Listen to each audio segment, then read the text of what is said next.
Pada hari ini, Rabu 17 September 2025, saya mengikuti pelatihan dasar CPNS tahun 2025 hari kedua dengan agenda 1, Sikap dan Perilaku Bela Negara, modul Analisis Isu Kontemporer.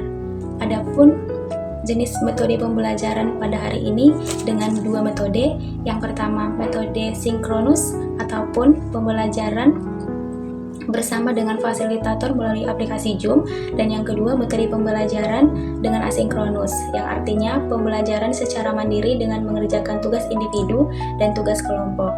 Saya merasa sangat senang dan bersemangat dalam mengikuti pelatihan CPNS di hari kedua ini.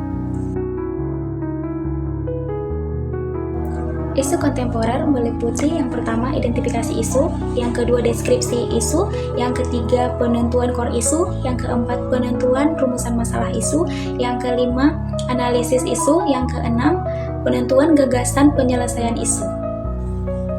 Beberapa tahapan analisis isu kontemporer dapat dijelaskan sebagai berikut. Seperti yang pertama, identifikasi isu, di mana identifikasi isu ini merupakan hasil pengamatan kita terhadap yang terjadi pada masyarakat, baik secara langsung ataupun melalui media sosial.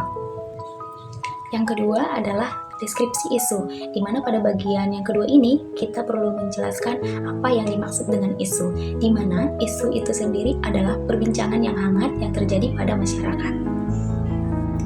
Yang ketiga adalah menentukan core isu, di mana dalam penentuan core isu ini kita dapat menggunakan alat bantu analisis berupa USG, ASTR, dan sebagainya.